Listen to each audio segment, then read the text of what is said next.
Hi everyone and welcome, this is the Apostate Prophet. You can say what you want about the Quran, like that it is very boring, barely coherent, severely ignorant, incredibly hateful, disturbingly graphic, exhaustingly repetitive, brutally violent, and plain stupid. But you have to admit one thing. The Quran put a challenge out there 1,400 years ago that has remained unbeaten. You will not believe it, but I'm actually so courageous that I want to accept this challenge. I'm so brave. By the way, most of my videos are not monetized, so you can watch them without ads. If you want to tap me on my shoulder for how brave I am, and if you want to support me, you can support me on Patreon or on apostateprophet.com, so that I can be even braver and make more brave videos like this one. So I want to take on this challenge of the Quran, and I am very brave, but there is a problem. The reason that nobody has solved this challenge of the Quran is not that this challenge is so big and so difficult, it is that the challenge is very unclear and very incoherent. No one has any idea what the challenge is about, which should not be a surprise because the Quran also happens to be very unclear and very incoherent, as we have established. So what can you expect? The Quran has a very big challenge, which is known by its very creative and unpredictable name, the challenge of the Quran. This unbeatable challenge is mentioned in the Quran itself. To produce a book or a chapter like the Quran, or better than the Quran. The claim here is that while some people don't believe that this book came from Allah, nobody can come and produce a book like this, which of course proves that this book did come from Allah. Logic. Islamic logic. The challenge is found in at least 5 places in the Quran. Here is one example. Or do they say, he invented it? Say, then bring forth a chapter like it, and call upon whomever you can, besides Allah, if you should be truthful. This is basically Allah's version of, do it better if you don't like it. You can't. By the way, if you actually respond to this challenge, then that is blasphemy, and you deserve death. It's a trap. That's how Allah operates, because Allah is the greatest of schemers, planners, deceivers. In fact, recently a girl in Tunisia created a brief chapter about COVID, which imitates the Quran. It's called Surah Corona. Muslims became very angry and demanded that she be punished, and she was sentenced to 6 months in jail. Imagine, this book is from Allah. I don't believe you. Of course it is from Allah. If you can, create a chapter like the Quran. Okay, let me try. No! Blasphemy! Lock her up! I have to say something here. I was a Muslim. I was a regular Muslim. I was a very religious Muslim. I'm gladly no longer a Muslim, and I still have absolutely no idea what Muslims mean when they say, if you are so sure that the Quran is wrong, that it is not from Allah, then why don't you produce a book or a chapter like it? In fact, Muslims themselves have no clue what that even means and what they're asking for. They're just saying it because the Quran says it and it tries to make a strange point. What the Quran does is to really respond to those who claim that Muhammad is making up the Quran as he goes. And the Quran angrily challenges them to create something better than the Quran to show that it is not from Allah. The Quran then directly concludes that no one will be able to produce anything better than the Quran and thereby declares that the Quran is indeed from Allah.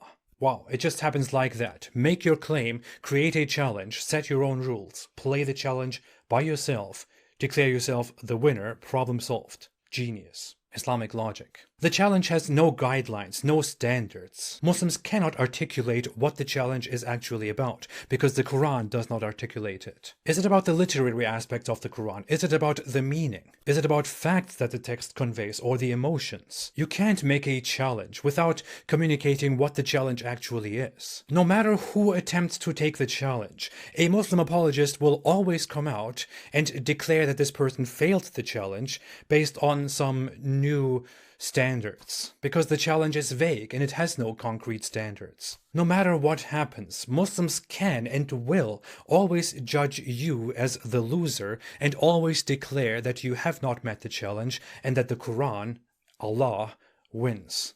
That's cheating. It's stupid. It's worse than cheating. Allah is the greatest of cheaters. This is why games and competitions, and this is very basic, this is why games and competitions have basic, clearly outlined rules, so that everyone knows what the competition is about, so that no one can move the goalpost. Even the structure of the Quran is ridiculous. It has 114 chapters that were completely arbitrarily ordered, as it seems. It is practical to have an index to see which topic is on which page in a book. That's a standard. With the Quran, you find numerous completely unrelated topics randomly squashed into chapters, and it keeps jumping from topic to topic, often without any relation, any bridge. While you're reading about a specific topic, it suddenly starts ranting about something that it already ranted about in the previous 2 chapters, and no one has any idea what's going on. Let's look at this part of the Quran. Within a minute, we start with fasting in Ramadan, jump to how Allah is near and we must submit to Allah, then we jump back to having sex in Ramadan, then we quickly mention not exploiting people's wealth, and then swiftly explain that the moon's phases are there so you can tell the time, and in the same verse we suddenly learn that righteousness is not in entering our houses from the back door, and then it says we should fight those who fight us but not exaggerate, and then we should kill them and drive them out from where they drove us out. Dude. A book is good if it sticks to the topic, if it has a clear and understandable language, if it is easy to follow. A good book doesn't open a topic and then abruptly end that topic out of nowhere, jump to a completely different topic without explaining the details properly, then again abruptly jump to a different topic that is completely unrelated. A good book is enjoyable to read because it delivers the message properly, without confusing the reader, without making the reader jump around from thought to thought, without losing the reader's attention. The Quran is not enjoyable at all. It is painful to read. In fact, every Muslim knows that it is agonizing to read. I'm sorry, but even as a Muslim, I knew this because even religious Muslims tell that to each other. Of course, they make up the excuse that it is Satan or that it is your ego, which doesn't want you to do the good deed, to read Allah's word. They want you to indulge in other things instead. They don't want you to do the right thing. But those are just very stupid excuses. What is happening is very simple. You simply don't get pleasure out of reading the Quran,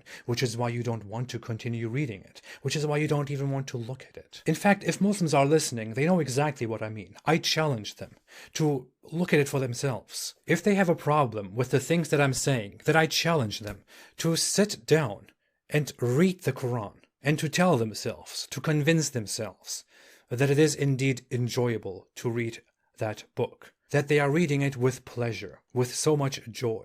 Here are some books that are much better than the Quran. Crime and Punishment by Dostoevsky is a brilliant work of art that takes you on a deep psychological journey. Man's Search for Meaning by Viktor Frankl is amazing.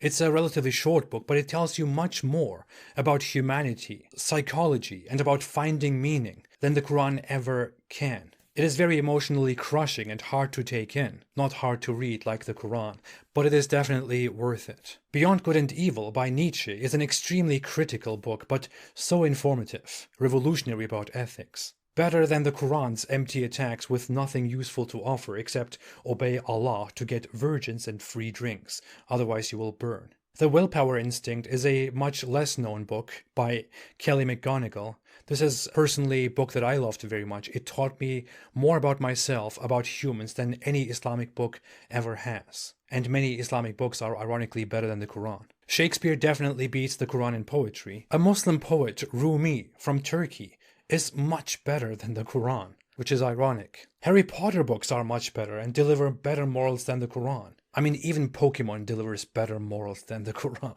I read Twilight, and it was much more hooking than the Quran. So when I say Twilight is a better story than the Quran, I'm not exaggerating. Humans will never come together and say, the Quran, hands down, best book ever. No one can top that. And that is not because humans are denying the truth, it's because the Quran is a poorly written book. Most importantly, with good books, you actually know what the book is saying, instead of relying on numerous different translations and interpretations, which all claim to be the right interpretation of the Quran, and which all fight each other. You know, I wanted to say so much more about why beat a dead horse. The Quran's challenge is comedic at best, it is stupid, and nobody today would be highly impressed by the Quran if it had not been imposed on civilizations by a barbaric mindset. Civilizations whose descendants today don't even read the book. Thanks for watching. If you like this video, don't forget to like, to subscribe, and to share. If you don't like this video, then make something better than this video. You can't.